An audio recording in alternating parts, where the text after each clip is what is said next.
Paracetamol, known as acetaminophen, is a widely used over-the-counter pain reliever and fever reducer. Its pharmacology involves several key mechanisms. 1. Pain relief. Paracetamol's exact mechanism of action is not fully understood, but it is believed to work primarily in the central nervous system, brain, and spinal cord. It may inhibit the production of certain chemicals called prostaglandins that are involved in the transmission of pain signals.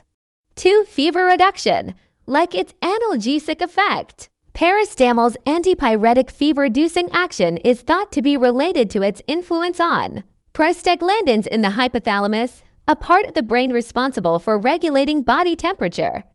3. No significant anti-inflammatory effect. Unlike nonsteroidal anti-inflammatory drugs, NSAIDs, such as ibuprofen or aspirin, paracetamol has limited anti-inflammatory properties. It is less effective at reducing inflammation and is mainly used for pain and fever relief. 4. Metabolism. Paracetamol is metabolized primarily in the liver. One of its metabolites is thought to be responsible for its analgesic and antipyretic effects. However, another metabolite, when produced in excessive amounts, can be toxic to the liver. For adults and children over 12 years old, the typical adult dose is 500 milligrams to 1,000 milligrams 1 to 2 tablets or capsules every 4 to 6 hours as needed.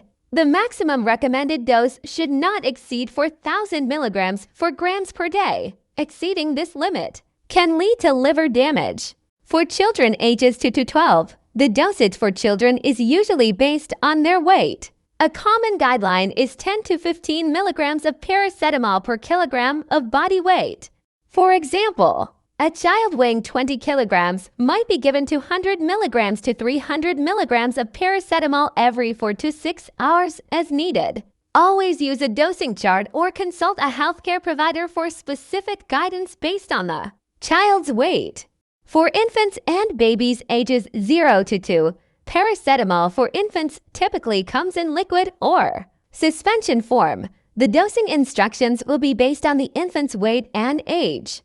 Paracetamol acetaminophen is generally considered safe when used as directed, but like any medication, it can have side effects. The most common side effects of paracetamol are usually mild and occur infrequently. Common side effects may include 1. Nausea. Some people may experience mild nausea after taking paracetamol, but this side effect is relatively uncommon. 2. Upset stomach. Paracetamol can sometimes irritate the stomach lining, leading to mild stomach discomfort or upset. 3. Skin rash. Although rare, some individuals may develop a skin rash as a reaction to paracetamol. 4. Allergic reactions. Allergic reactions to paracetamol are rare but can include symptoms like itching, swelling, and difficulty breathing.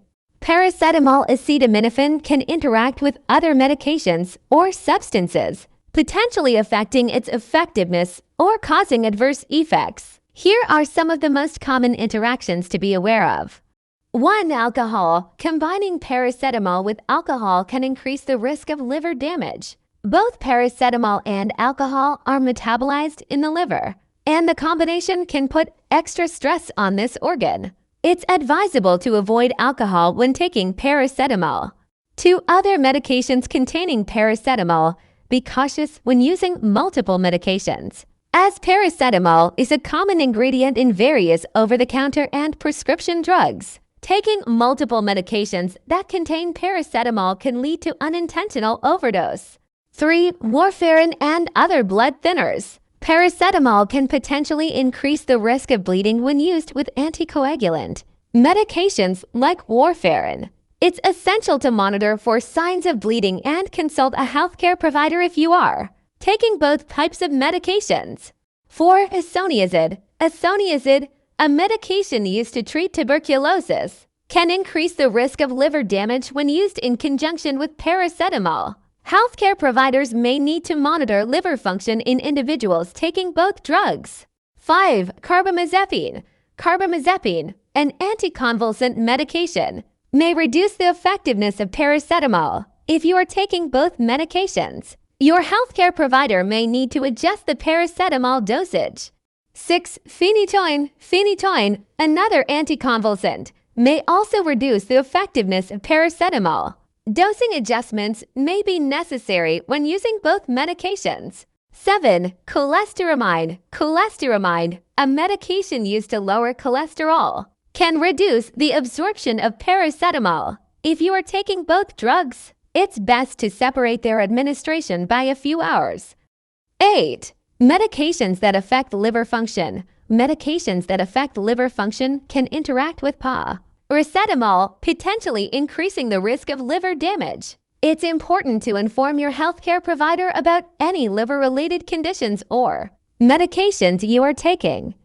Paracetamol acetaminophen is often combined with other active ingredients in over-the-counter medications to address multiple symptoms simultaneously.